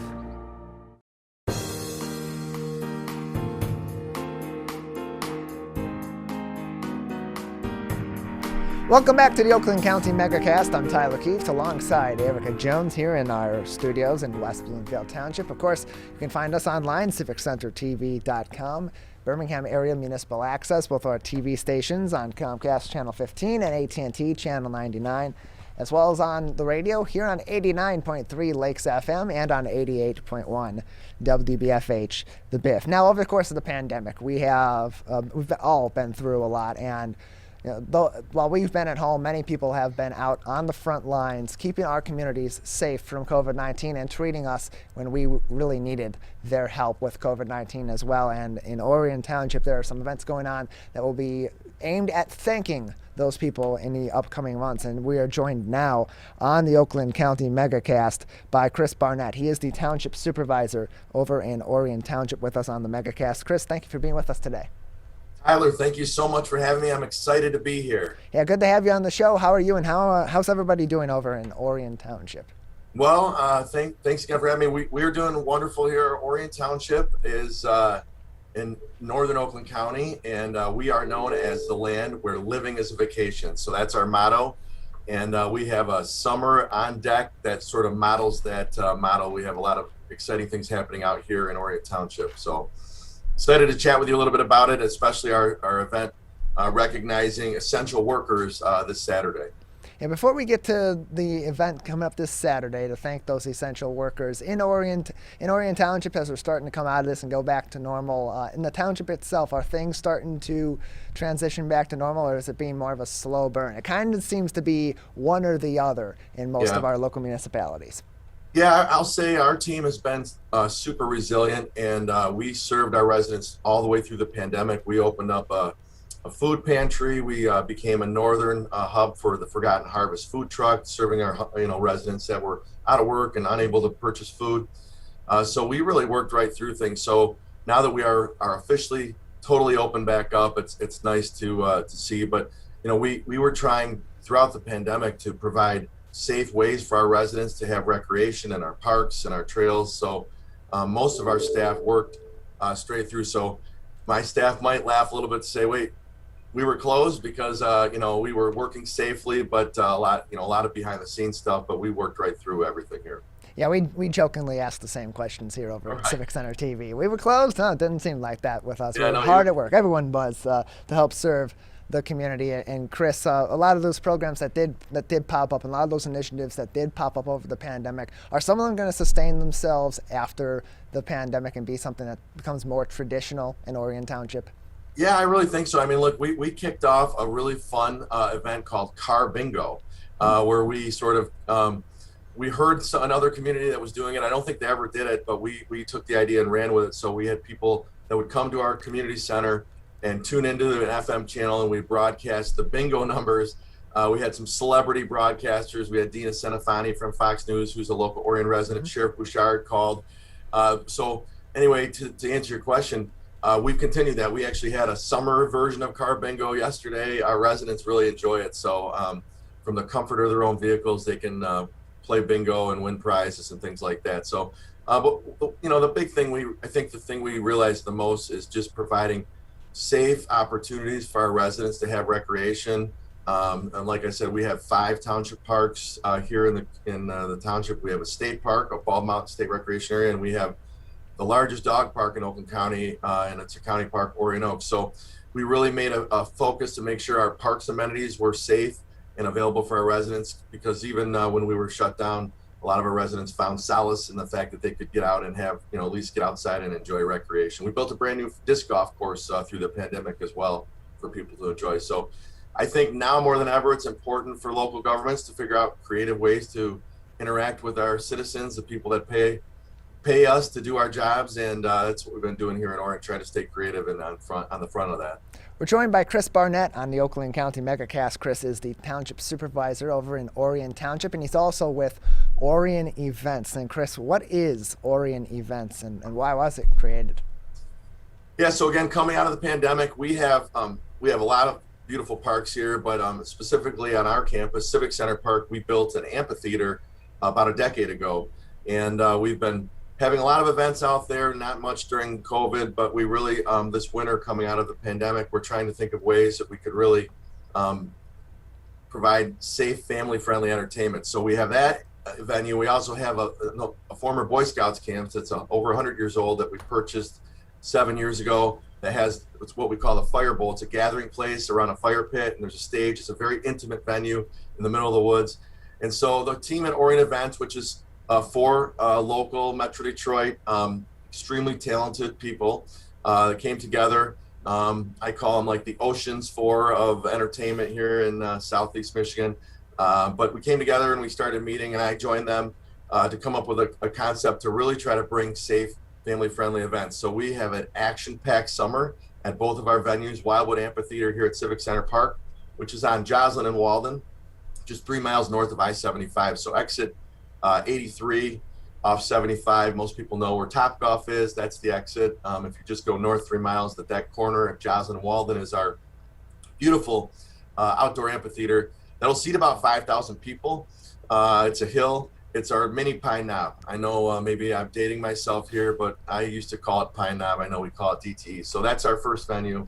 And then, as mentioned, we have a more intimate venue that will seat a few hundred people in the woods at Camp Agawam. And so what we did is we were really proactive on trying to find bands that would be willing to come out and play. And again, we did most of this programming before we knew exactly where we would be this summer, but in hopes that we would be able to open things up a bit. So we started out really limiting the size of the number of tickets we would sell to stay compliant with all of the CDC and state guidelines. But now that we're opened up, we're really excited, and further, that's kind of what's driving our decision to hopefully do an awesome event this Saturday and invite all our essential workers out to come enjoy a free concert. Yes, tell us a little bit more about that concert. You got a thank you concert. It's coming up this Saturday. There's 2 different showings, 1 o'clock and 8 o'clock, and that's going to be at the Wildwood Amphitheater. Is that also going to be open to the public or just essential workers? No, it's open. All our events are open to the public. And I'll say this multiple times so people get it, but the website is orion.events, www.orion.events. It's not a .com, it's a .events, which is fitting for us because we are about events. And so if you go to that website, I encourage you can see the list of all the shows. There are over 50 shows programmed already. We have amazing community partners. I mean, we've raised a lot of sponsored dollars just to pull this off and make this happen. But this Saturday show specifically, is the Interstate 90s Detroit Band. They're a band that plays, they're an amazing band. They play all your favorite hits from the 90s and 2000s. And if you are an essential worker, a frontline worker, and it's on the honor system, so police, fire, doctor, nurse, frankly, anyone that worked the front lines through the pandemic, essential worker, public service workers, anybody that worked through the pandemic, Civic Center TV employees, any of us that were hunkered down and doing our jobs, we would love for you to come out and see the venue. And we thought the best way to do that would be to offer a free ticket. So if you go to the website, www.orion.events, you'll be able to click that show for Saturday, and you'll see the promo code is thank you in the checkout. And if you put that in, you will receive a free ticket. So everything's electronic. We're doing all the tickets through the website. So we'll keep paper to a minimum, but that's how you'll get your free ticket for this show this Saturday. And there's a choice, like you said, a 1 p.m. or 8 p.m. show. And Chris, you said there's over 50 shows coming up. Which of those shows are you personally most looking forward to, or just what are some that are super notable? Right. So, wow, I'm going to date myself here maybe a little bit because we have a lot of tribute bands. I mean, I think I'm really the most excited about the 4th of July weekend. We have a laser spectacular. So that weekend we have tributes to Steely Dan, Allman Brothers, Def Leppard, and Poison, which I'm not going to lie, I rocked out to some of that in my high school years. We have a Fish tribute band. we just added a Prince tribute. So we have a lot of tribute bands, but then we also have some well-known Metro Detroit and even Southeast Michigan artists coming out to the venue. We have a comedy series. Thursday nights are blues series. We've seen ticket sales, actually people purchasing tickets from 4 different states already on our website. So there's a great pent-up demand for people to get out and see live music in an outdoor venue, and we're excited to be able to accommodate that. And all the shows, obviously some are free. Every Tuesday night we have a free concert series here. Last night we had the North Oakland Concert Band, which played all your favorite movie hits, which was really cool. The Hill, we had probably at least 500 people on our Hill. So every Tuesday is a free concert, and then Thursdays are a blues series, and then we have a whole bunch of other exciting stuff mixed in. So I don't know if I have a favorite, but I'm a live music junkie, so I tend to be more into the classics though myself. Chris Barnett joins us here on the Oakland County Megacast. He's from Orion Events. He's also the Orion Township Supervisor. And to go back, the thank you concert celebration at Wildwood Amphitheater, that's going to happen this Saturday. 2 shows, 1 p.m. and 8 p.m., and they're general admission lawn seats for $15, VIP seats for $30, online at orion.events, www.orion.events, as Chris said earlier. And it is, of course, free entry for those essential workers. And so, Chris, as Orion Events is planning these concerts for the summer, and they decide they want to plan this particular event that's happening this Saturday, why this event? Why this event? Why right now to celebrate and say thank you to our frontline workers? Yeah, that's a really good question. I mean, look, we have not forgotten the load that the essential workers, carried during the pandemic, and it probably won't be the last time we do something special for our essential workers, but I can tell you, I worked in my role, I worked straight through the pandemic, and to see the men and women out in our community leaving their families, and a lot of times during the worst times when the numbers were so high and ventilators were scarce, to continually leave their families in the comfort of their homes where most people were able to stay, to be out and support not just Orion Township. And I want to be clear, our venue is open to all of Southeast Michigan. We're excited to have friends from everywhere. But we just thought it was a great opportunity. We pitched it to some of our deputies here, where we have a contract with the Oakland County Sheriff's Office, and they serve and support our residents. And they were thrilled. They were excited. And so we thought we'd really open it up and hopefully make it a really big event. We're obviously trying to support our venue, but we're also looking to create a really great, affordable, fun place for people to go. Not everyone can afford to go to concerts at LCA and or DTE, but we thought it'd be great to provide a really cool, unique experience to see music in an intimate setting. And I got to tell you, the feedback so far has been really remarkable. So we're excited. We're excited to build on it. If you're listening and you're an artist and you want to play on a stage in front of a live audience, we'd love to hear from you. There's a lot of opportunity to really showcase Metro Detroit's great artists. So you can find all the information on how to contact us on that website as well. Chris Barnett joins us from Orion Events. He's also the Orion Township Supervisor here on the Oakland County Megacast. And Chris, there are other events that are going on through Orion Events over the summer, not just this concert and these other concerts. What's some other things that people can expect coming up that they can maybe go out and have some fun doing in Orion Township? Correct. So every Thursday night we have Blues Night at Wildwood Amphitheater. Again, that's on Joslin Road, just 3 miles north of I-75. We have every Tuesdays, again, free concert series. We have a Funk and Friday nights out at the Firebowl at Camp Agawam. We have a Country Fest that we're super excited about, July 11th. We have 2 shows that day. We have 4 country artists coming out. And then the other cool thing is we have, a lot of people are asking us about the venue, and specifically the amphitheater where more of the larger events will be happening.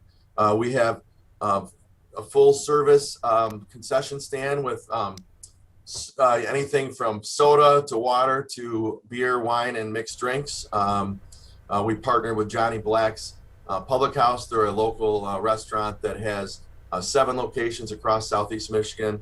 They have 2 in Orion Township, so we're grateful for their partnership. So they have food and beverages out there for purchase. We've included a VIP section for all our concerts, so it gets you close to the stage in seats. Also access to really nice restrooms. So we're really trying to make this something that lasts not just for the first summer after the pandemic, but something that really draws people from all over our region to our music venues. You know, a few years ago, a good friend of mine opened a venue called 20 Front Street, which is a live music venue in downtown Lake Orion here in our community. Seats only 100 people, but he has had artists come from all over the world, literally, to play there, and we're sort of becoming a little bit of a mecca for live music, and this is just sort of the next step, adding these 2 outdoor venues. It's really exciting.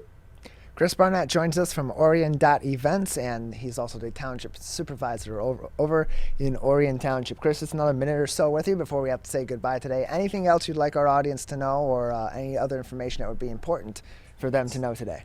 Saturday. This Saturday, June 26th. I almost said the 24th. It's the 26th. Go to www.orion.events, get your free ticket. The other exciting thing that's happening Saturday in Orion Township is our annual fireworks show, and as well as the Lions Club has a Jubilee Carnival in our downtown district. So 10 p.m. fireworks. So you can squeeze all this excitement in, spend an awesome day out here in Orion. We'd love to have you, and especially the essential workers that supported all of our region throughout the pandemic. We can't thank you enough, and this is just one way for us to say thank you one more time. So if you can't make Saturday, check out our event schedule. We'd love to visit you. You'll see me on the hill, and I look forward to meeting you. Hope to meet some new friends from the region this summer.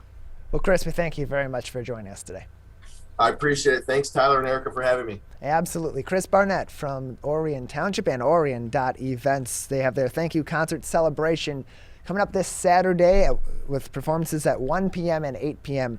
at the Wildwood Amphitheater. You can get tickets online, www.orion.events, $15, or VIP seats for $30 online. And essential workers, you get in for free. We're going to take a quick break here on the Oakland County Megacast, and just about 20 minutes left in the show. And when we come back, we will be speaking with a couple of people from the Gary Bernstein Community Health Clinic. That coming up next here on the Oakland County Megacast.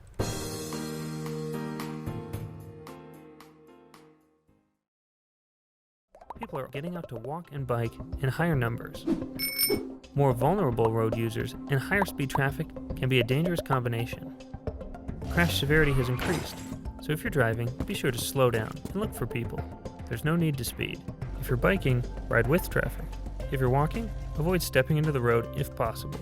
If you have to walk in the street, walk facing traffic. Learn more at walkbikedrivesafe.org.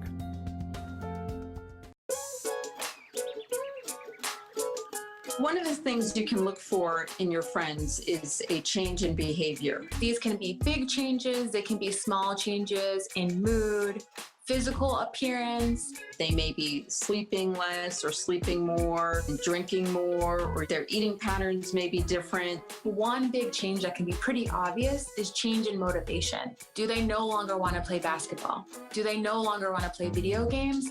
Now that we're spending more time online and in virtual settings, it's really important to pay attention to the language that your friend is using and the words they're using to communicate. So when we text our friends, are they taking longer amounts of time to respond? Are they not responding at all? You don't have to be an expert to try to recognize these signs. The second that you feel it in your gut and that you're concerned, that's the second to have the conversation and open the door to what might be going on.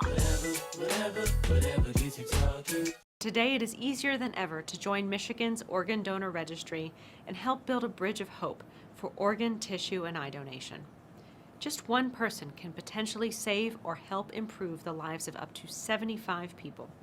By joining, your legacy could be the gift of life. Sign up today at michigan.gov/SOS or at any of the more than 145 Secretary of State self-service stations located across Michigan.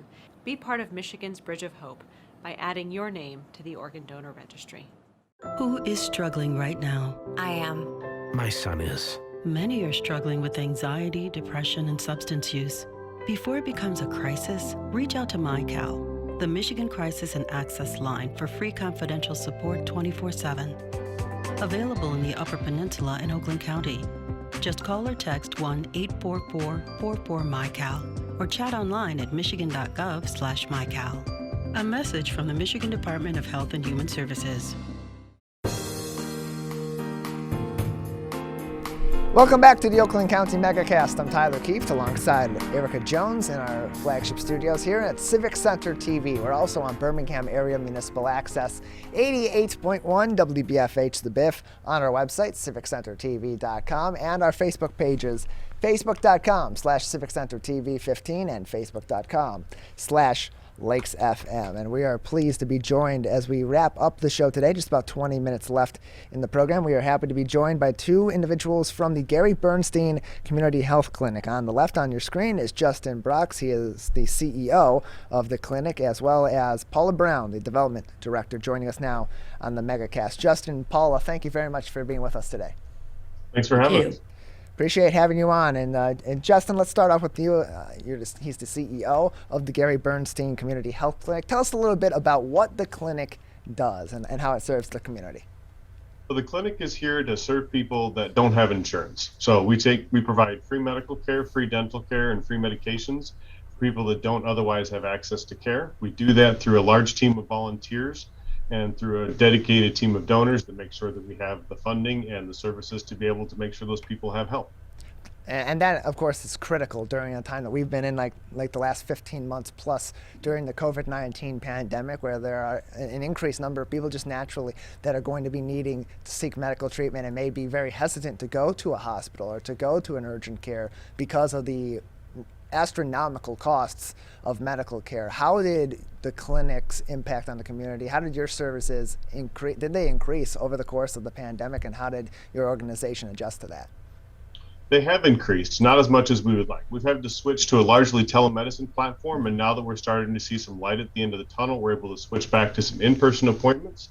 One of the reasons I was really excited about getting on and talking with you today is a lot of people that need services like we offer aren't familiar or don't believe that something like us exists.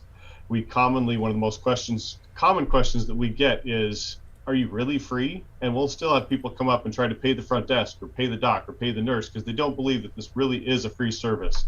But this is as good as any service as you'd get at your primary care doctor or any hospital, but you don't have to pay for any of it because it's provided by volunteers that come from those hospitals and from those primary care doctors. And can you tell us a little bit about some of those individuals that are volunteering at your clinic? Is it a wide range of physicians in different areas of expertise? And is it just physicians, or is it also nurses and so on and so forth? Well, that's one of my favorite things about the clinic. So we have nurses that come from all sorts of ranges. Some of them recently graduated. Some of them have been practicing as a nurse for over 30 or 40 years. Our doctors come from Beaumont and Henry Ford and St. Joseph's Hospital and McLaren and all the local major hospitals, and they've been practicing for many years. And they're fantastic and wonderful providers that caringly give back to those individuals so they can help.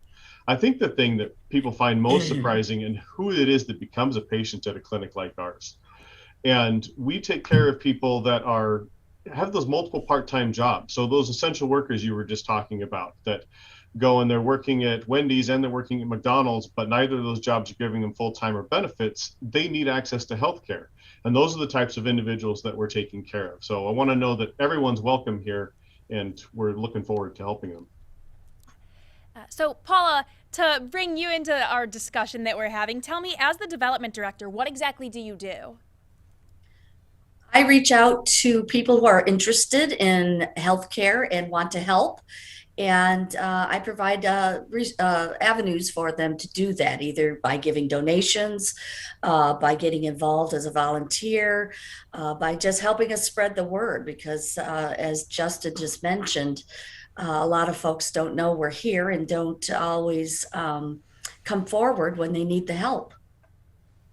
Paula Brown with us from the Gary Bernstein Community Health Clinic. She is their development director. We're also joined by Justin Brox, the CEO. And Paula, following up with that, over the course of the pandemic, a lot of these physicians and a lot of these other medical professionals as well were well overtaxed with their work at their day jobs, treating people on the front lines during this pandemic. Was it tougher to find people that would be able to not only give their services, but have the energy to provide quality medical care to people at the clinic over the course of the pandemic? Well, the wonderful thing about the volunteers is how dedicated they are to our patients. So, yeah, some of them had to pull back because they are themselves older and were at risk, and had to be staying safe. But with the telemedicine, it really allowed them to continue working with our patients. So, we are just very blessed with an amazing group of volunteers who put the patients first. So, we went through some tough patches, as everybody.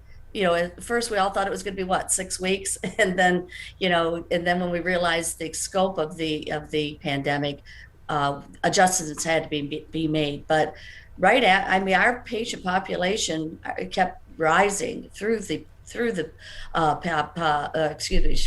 shutdown, even though we dropped desperately in April. After that, it started building right back up. So yeah, it was an adjustment. And how did the organization adjust to that? Because if the demand is going up, you'd think you may need more professionals. How did the clinic then adjust to that to continue to provide the care that's needed? Even more so, maybe the services would be needed over the course of the pandemic. Absolutely. So many of patients that we see, they start out going to emergency rooms because they don't have the medical insurance to cover office visits. So, but that was about the last place anybody should be during the pandemic. It was very, very tough place. The emergency rooms were very, very unsafe places for a while. So it was just a matter of making the adjustment to telemedicine, spending a lot of time on the phones with our patients to get them to understand that we are still providing services and that the telemedicine is a great option. Actually, I think probably Justin will confirm that we're going to probably continue telemedicine even when we're back fully face-to-face. And then our dental services, we just had so many wonderful donors give us PPE, and we were able to basically hazmat them so that they can continue providing the dental care that it gets neglected during times like this. And some of that has very significant health impacts. So we really wanted to make sure people got the dental care as well as the medical care. And then our prescription services, those continued full force because everybody still needed their medicines and they could come and pick them up. We could fill them and pick them up without doing a medical visit, doing it all telemedicine. We're joined by Paula Brown, the Development Director from the Gary Bernstein Community Health Clinic, and we're also joined by its CEO, Dr. Justin Brox, as well. And Justin, to circle back to you, Paula had mentioned telehealth being a critical service over the course of the pandemic, and that the response to the telehealth has been relatively positive. Is that something that you imagine is going to stick around and maybe make it a little bit easier for some of our medical professionals to participate in volunteering at the clinic going forward?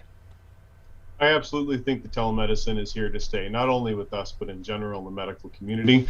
It will, at the clinic currently, we have a number of different medical specialties that volunteer once a month, which is very unique for a small clinic like ours. But telemedicine will also allow us to tap into additional specialties where we can just telemedicine into their offices. And as we move forward, this will also allow us to have remote visits to alternate locations. So we may be able to have a remote location up in the UP and see patients that are up there while we're still down here, and then we can mail them their medications. So we're really excited about the future impact of telemedicine with the clinic. And Justin, how did you get involved with the Gary Bernstein Community Health Clinic? It's a long story, but the short version is I started as a volunteer. I stuck my nose into a lot of things and slowly got more and more involved. And the executive director at the time started to groom me to become the future executive director. I've been with the clinic now for 11 years and I absolutely love it. I would not change a thing. And for other medical professionals that either don't know about this and maybe learn from seeing an interview like this or other media and publications that may mention the Gary Bernstein Community Health Clinic, what kind of an impact can it have on them, both in terms of helping them develop in their careers, but also making a true impact on people in their local community as well? There's a huge spectrum there. So we go all the way from the brand new students, and they love being able to come in and start putting into practice some of the book learning that they're getting and really see that impact in their patients. And that helps to structure their future decisions. And we see that both on the medical and dental side, that getting them involved in the community early on impacts their future career decisions, and they're more involved in the community as they get licensed and go on in their careers. as they become practitioners and they're active in their jobs or in their careers, whatever you want to call it, we really enjoy having them here and that they're able to give back. And as they reach the end of their career and they start to retire, it's a fantastic opportunity for them to continue to utilize those skills that they honed over decades and put those back to use in the community and help people that don't otherwise have access, whether with their teeth or with their medical or dental care or medical care. And that can have a huge impact on those patients.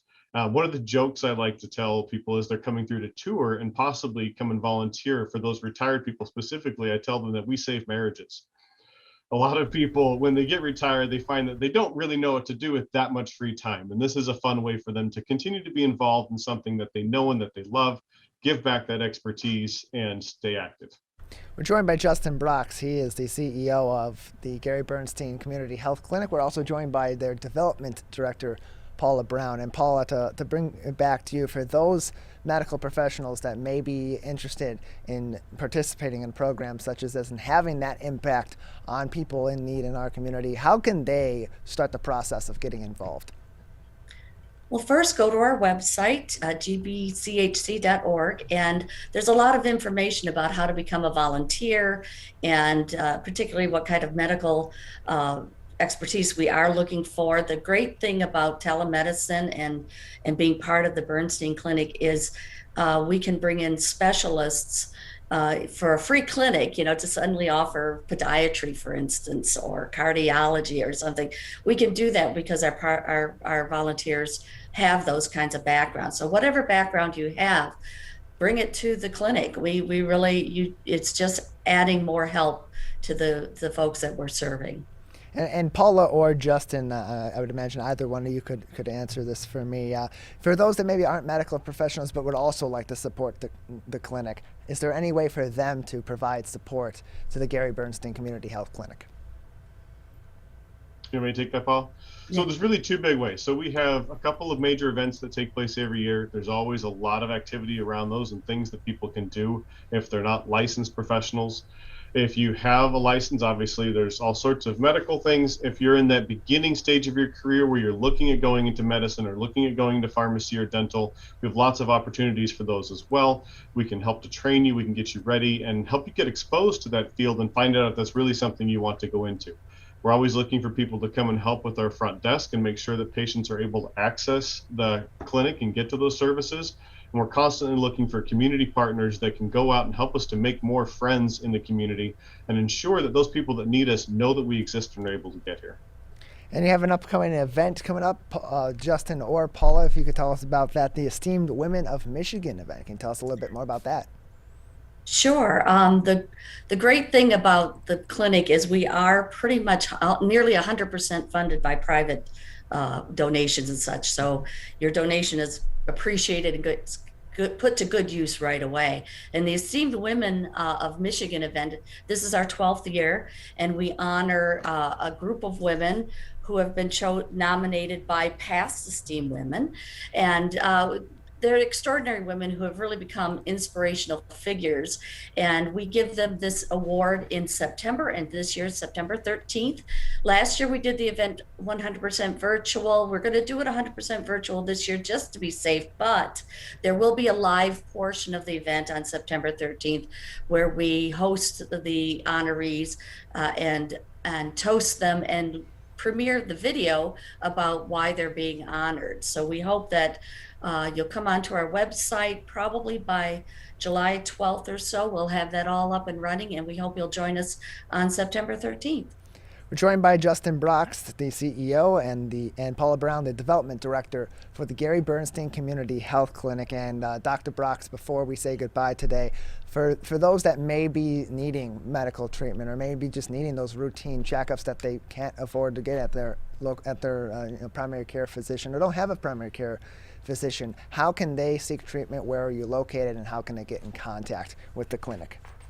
So we're located in Pontiac. We're on Woodward, just north of St. Joseph's Hospital, or if you really know Pontiac, Avon Donuts, which is a good place to stop. You can become a patient either by coming in and getting the paperwork. We can help you to fill that out and get everything buttoned up. We can usually get you an appointment within 48 hours to see medical. Dental takes a little bit longer, but we adjust that based on the urgent need that you may have. Alternatively, you can go to our website and you can download our packet from that. Again, that's gbchc.org. And you can just send us that completed packet and we'll get you set up as a patient. Well, Dr. Brox, Paula, we thank you very much for joining us on today's edition of the Megacast. Anything else that would be important for our audience to know before we let either of you go? Just if you want to make a donation, there's no better place to see your money have impact than at the Gary Bernstein Clinic. So just go to our website.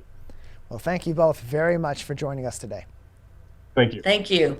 Appreciate having you on, Dr. Justin Brox, the CEO, and Paula Brown, the Development Director at the Gary Bernstein Community Health Clinic, joining us on today's edition of the Oakland County Megacast. Well, it's been a fun couple of days in here, Erica, having you on the show and co-hosting the show with you. Of course, Ronnie Dahl will be back with us on the program tomorrow. We'll be live once again, 10 a.m. to 12 noon, and on Friday as well. But you can catch the Oakland County Megacast throughout the afternoon here on Civic Center TV, on Comcast Channel 15 and AT&T Channel 99, on WBTV, the West Bloomfield School District channel, on Comcast Channel 19 and AT&T Channel 99, as well as live in HD online, civiccentertv.com. Click on our Megacast link later on in the afternoon. We'll have all of our interviews from today's show, as well as our full episode posted there on demand, as well as our YouTube page. We thank you for tuning in today. For all our entire team, our booking producer, Jake Kustash, our Zoom producer, Larry Nyland, of course, my co-host today, Erica Jones. I'm Tyler Keefe, thanking you for tuning in to the Oakland County Megacast. We'll be back tomorrow morning, bright and early, 10 a.m. for our next live show. This has been the Megacast.